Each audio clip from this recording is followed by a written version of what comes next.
Hello അസ്സലാമു അലൈക്കും നമസ്കാരം. അപ്പോൾ ഇന്നത്തെ റെസിപ്പി നല്ല നാടൻ സ്റ്റൈലിലുള്ള നല്ല ക്രിസ്പി ആയിട്ടുള്ള പരിപ്പ് വടയാണ്. അപ്പോൾ പരിപ്പ് വട അറിയാവുന്നവരും ഇതുപോലെയെല്ലാം നിങ്ങൾ ട്രൈ ചെയ്യാറെങ്കിൽ തീർച്ചയായും ഈ ഒരു റെസിപ്പി ഒന്ന് ട്രൈ ചെയ്ത് നോക്കൂ. നല്ലൊരു ക്രിസ്പിയും അതുപോലെ ടേസ്റ്റി ആയിട്ടുള്ള വടയാണ്. അപ്പോൾ ഈ ഒരു വട ഉണ്ടാക്കാനായിട്ട് ഞാനിവിടെ ഒരു 2 കപ്പ് ഇതുപോലുള്ള കടലപ്പരിപ്പാണ് എടുത്തിട്ടുള്ളത്. അപ്പോൾ നമുക്ക് കടലപ്പരിപ്പിന് പകരം സാമ്പാർ പരിപ്പൊക്കെ വെച്ചിട്ട് നമുക്ക് ഈ ഒരു വട തയ്യാറാക്കാം. പക്ഷേ കടലപ്പരിപ്പ് വെച്ച് ചെയ്യുന്നതിൻ്റെ അത്രയ്ക്ക് ടേസ്റ്റ് കിട്ടില്ല.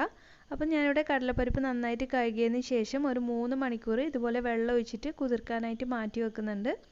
അപ്പോൾ ഇതിന് മുമ്പ് ഞാനൊരു ഗ്രീൻ പീസ് വെച്ചിട്ടുള്ള വടയുടെ റെസിപ്പി അപ്ലോഡ് ചെയ്തിട്ടുണ്ടായിരുന്നു. അതും ഒരു നല്ല ടേസ്റ്റി ആയിട്ടുള്ളൊരു വട തന്നെയാണ്. അപ്പോൾ അത് കാണാത്തിട്ടുണ്ടെങ്കിൽ ഡിസ്ക്രിപ്ഷൻ ബോക്സിൽ ഞാൻ ലിങ്ക് കൊടുക്കാം, അതൊന്ന് ചെക്ക് ചെയ്ത് നോക്കാം.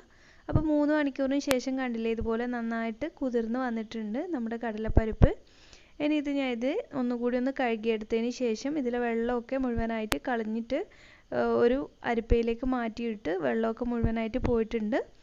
ഇനി നമുക്കൊന്ന് ചതച്ചെടുക്കണം മിക്സിയിലേക്ക്. അപ്പോൾ ഞാൻ വെള്ളമൊക്കെ പോകാനായിട്ട് അരിപ്പയിലിട്ട സമയത്ത് കുറച്ച് കാര്യങ്ങളൊക്കെ ഇവിടെ റെഡിയാക്കി വെച്ചിട്ടുണ്ട്. അതായത് ഞാനിവിടെ ഒരു മീഡിയം സൈസിലുള്ള സവാള എടുത്തിട്ട് ചെറുതായിട്ട് കട്ട് ചെയ്തെടുത്തിട്ടുണ്ട്, കണ്ടില്ലേ. ഇനി നമുക്ക് സവാളയ്ക്ക് പകരം വേണമെങ്കിൽ ചെറിയുള്ളി വേണമെങ്കിൽ അങ്ങനെ ചേർത്ത് കൊടുക്കാം, നല്ലൊരു ടേസ്റ്റ് ആയിരിക്കും ചെറിയുള്ളി ആകുമ്പോൾ. പിന്നെ കുറച്ച് ചെറിയൊരു പീസ് ഇഞ്ചിയും കുറച്ച് വെളുത്തുള്ളി എടുത്തിട്ടുണ്ട്. പിന്നെ ഒരു 5 പച്ചമുളക് ഇതുപോലെ ചെറുതായിട്ട് അരിഞ്ഞെടുത്തിട്ടുണ്ട്. അതുപോലെ 2 വറ്റൽമുളക് ചെറിയ പീസാക്കി എടുത്തിട്ടുണ്ട്.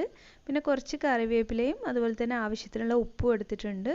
പിന്നെ നമ്മൾ മസാലപ്പൊടികളായിട്ട് മഞ്ഞൾപ്പൊടി മാത്രമാണ് ചേർക്കുന്നത്. ഒരു 1/4 ടീസ്പൂണോളം മഞ്ഞൾപ്പൊടിയും അതുപോലെ തന്നെ കുറച്ച് കായം കൂടി ചേർത്തിട്ടുണ്ട്. കായത്തിൻ്റെ പൊടി കയ്യിലുണ്ടെങ്കിൽ കുറച്ചുകൂടി ടേസ്റ്റി ആയിരിക്കും.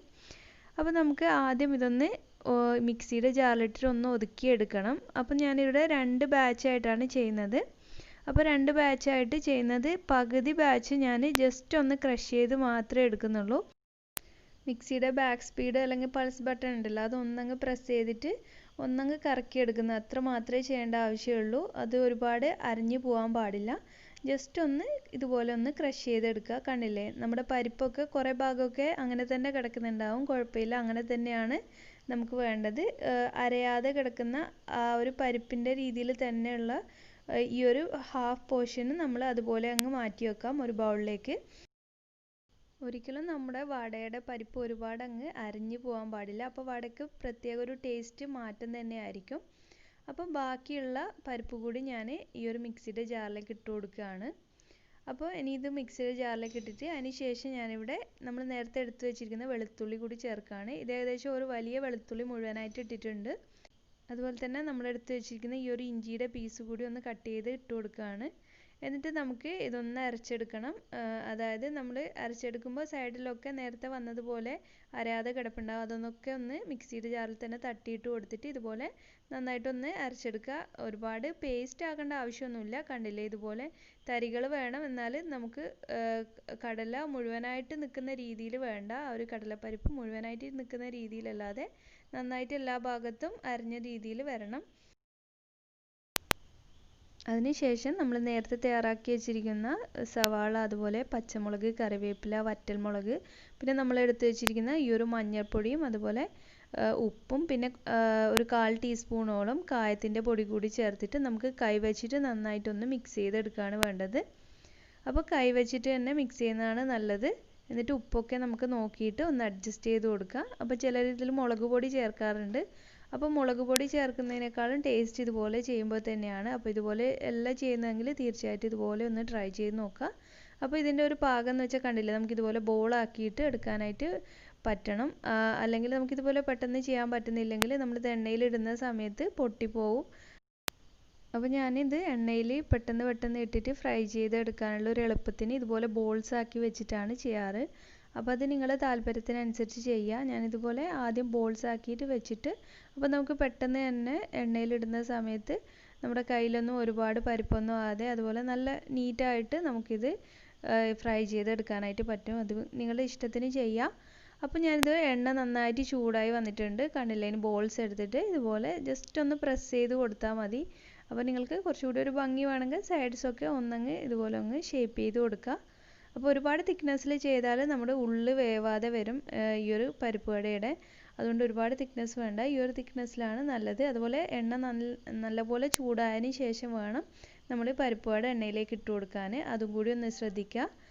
പിന്നെ നമ്മൾ ജസ്റ്റ് ഏകദേശം ഒരു 60 സെക്കൻഡൊക്കെ ഇതും ഒരു സൈഡ് ആയി കഴിയുമ്പോൾ തിരിച്ച് മറ്റേ സൈഡ് കൂടി ഒന്ന് ഫ്രൈ ചെയ്തെടുക്കുക. പിന്നീട് നമ്മൾ ലോ ഫ്ലെയിമിലേക്ക് മാറ്റിയിട്ട് വേണം ഇതൊന്ന് ഫ്രൈ ചെയ്തെടുക്കാൻ. കാരണം നമ്മൾ പെട്ടെന്ന് തന്നെ മുകൾ ഭാഗം ബ്രൗൺ കളർ ആവുമെങ്കിലും അതിൻ്റെ ഉൾവശം കുറച്ചുകൂടി സമയം എടുക്കും നന്നായിട്ടൊന്ന് വെന്ത് വരാനായിട്ട്. അപ്പോൾ നമ്മൾ ലോ ഫ്ലെയിമിൽ വെച്ചിട്ട് നന്നായിട്ടൊന്ന് ഫ്രൈ ചെയ്താൽ മാത്രമാണ് നമുക്ക് നല്ല ക്രിസ്പി ആയിട്ടുള്ള വട കിട്ടും. അതുപോലെ തന്നെ അപ്പോൾ ചിലരൊക്കെ പറയാറുണ്ട് വട ഒന്ന് തണുക്കുമ്പോഴത്തേക്കും അത് നല്ല സോഫ്റ്റായി മാറിപ്പോകുന്നു, ക്രിസ്പിനെസ് ഒക്കെ പോകുന്നു.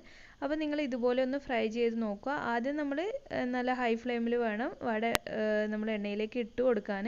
പക്ഷെ കുറച്ച് സമയം ഒന്ന് രണ്ട് സൈഡ് ഒന്ന് ആയി കഴിയുമ്പോൾ നമ്മൾ ലോ ഫ്ലെയിമിൽ വെച്ചിട്ട് കുറച്ച് ടൈം എടുത്ത് തന്നെ വട ഉണ്ടാക്കുകയാണെങ്കിൽ നല്ല ക്രിസ്പി ആയിട്ടുള്ള, നമുക്ക് തണുത്ത് കഴിഞ്ഞാലും നല്ല ക്രിസ്പിയോട് കൂടി തന്നെ ആ ഒരു വട നിൽക്കും. അതുപോലെ നമ്മൾ അരയ്ക്കുന്ന ആ ഒരു രീതിയും ശ്രദ്ധിക്കുക. ഒരുപാട് അരഞ്ഞു പോവാതെ നല്ല കറക്റ്റ് പാകത്തിന് അരച്ചെടുക്കുകയാണെങ്കിൽ നമുക്ക് നല്ല ക്രിസ്പി ആയിട്ട് തന്നെ വട ഉണ്ടാക്കിയെടുക്കാനായിട്ട് പറ്റും.